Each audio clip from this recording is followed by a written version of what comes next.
What up, everyone? So, it's been a little while since I posted a review. Just got crazy busy with work and stuff like that. So I still got to do my monthly review for October, and these are the boxes of November, so I'm just moving along as they come along. But we've got the Smuggler's Bounty here, and this is the Rogue One version of the Smuggler's Bounty. So this is coming out before the movie, which can be both good and bad. It's bad in the sense that they're introducing a lot of new characters in that movie, which I'm assuming are going to make an appearance in this box. So it makes it a little hard to get excited for them because you don't really know much about those characters. So it's basically, if you research it at all, you can find out about like rumors online and things like that, but you don't really know. So that's one downside to it, but it's good because you do get a sneak peek into the movie, which will get you more hyped for the movie. So it's kind of a double-edged sword in that sense. So there's probably going to be a bunch of characters here that I have no idea who they are or what they are. I've heard bits and pieces of names from spoilers I've seen from this box. Get out of the way. Because it's so impossible not to get spoilers these days. Puppy hair in my mouth. It's so hard not to get spoilers because these companies ruin it all, especially the Funko ones. They pretty much show everything in the box before it comes. It's like, what's the point of having a mystery box if you're just going to show everything that's in there? So, first off, no surprise, we got a patch and a pin. Let's get that guy. And it looks like we got a little droid there. And I think the guy was like Cassian, something like that. And the droid was, trying to remember the name, something 250. I think I wrote it down.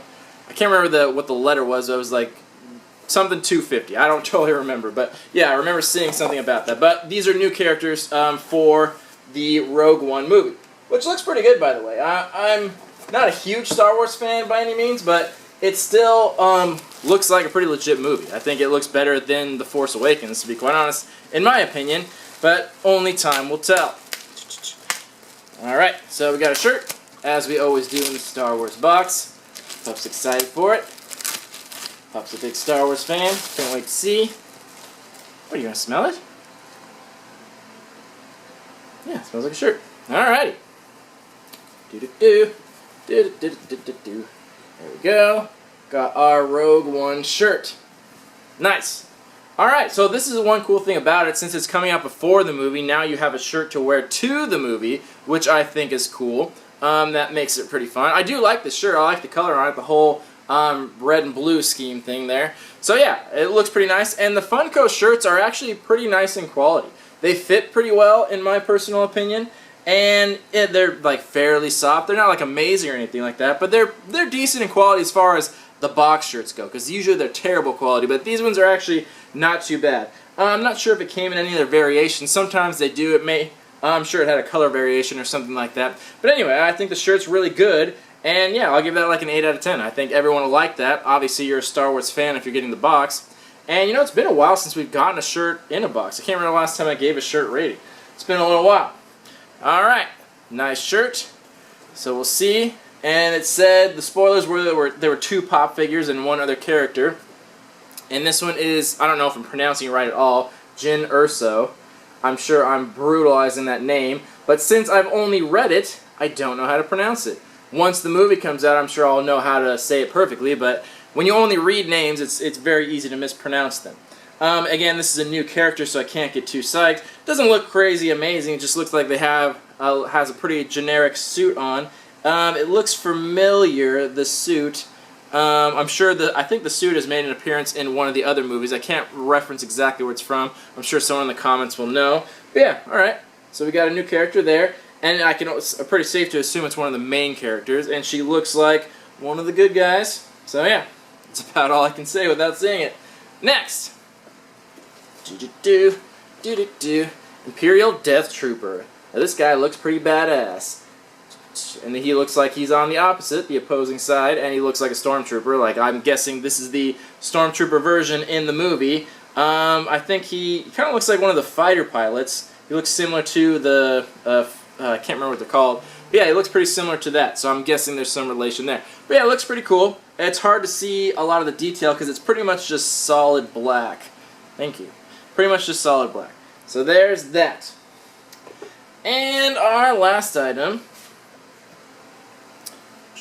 Oh, cool. Okay. So this is a little Darth Vader, and this looks like a Hikari figure. Yep, says right on top, a Hikari figure. I'm guessing they are starting to make mini ones now. Does it say? Yeah, there it is, Hikari minis.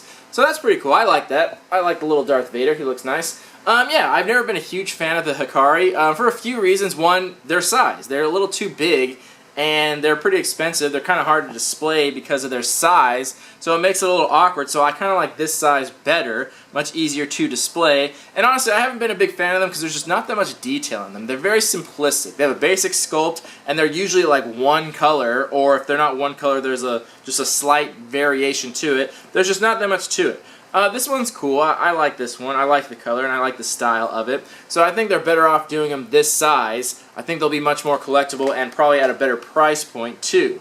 So I don't think we've ever seen a Hikari in any of the boxes in the past. I don't think we ever have, or in any box for that matter, because they're pretty expensive. So they're probably outside of the box's price point. So this would be a first.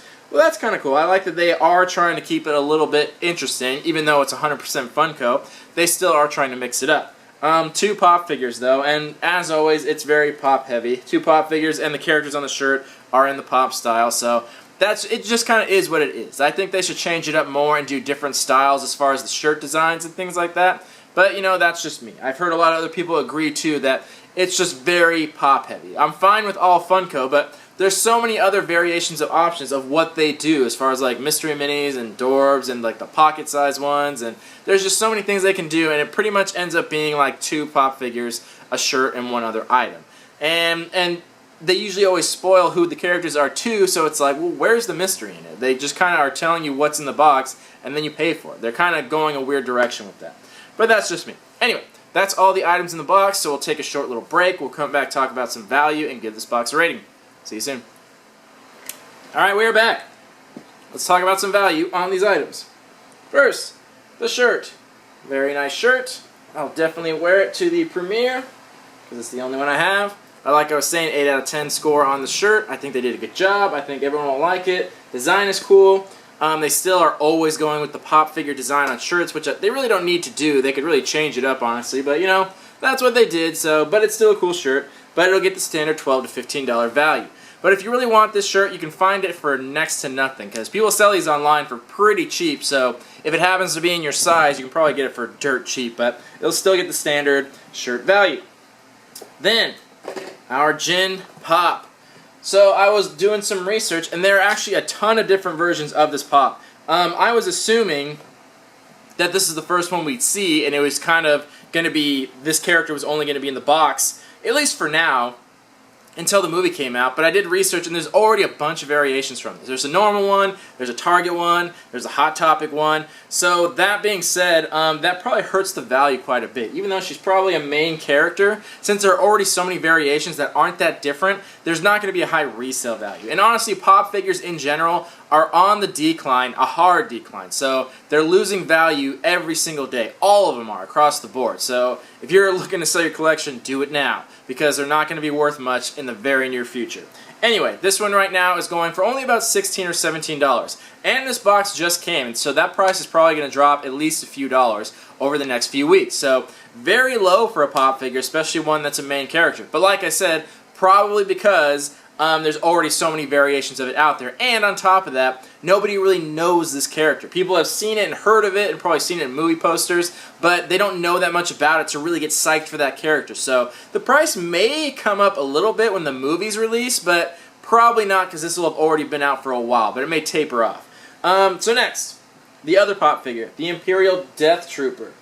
So this one I think is a lot cooler, but it's also more of a generic figure, like the Stormtrooper. You see the Stormtrooper as a character, but there's like thousands of them in the movie, so it's not really a character. It's like a representation of a character, if that makes sense. So I'm sure there are a bunch of this Imperial Death Trooper in the movie. I don't know for sure, but I doubt this is the only one. So for that case, it's not really considered as much of a main character.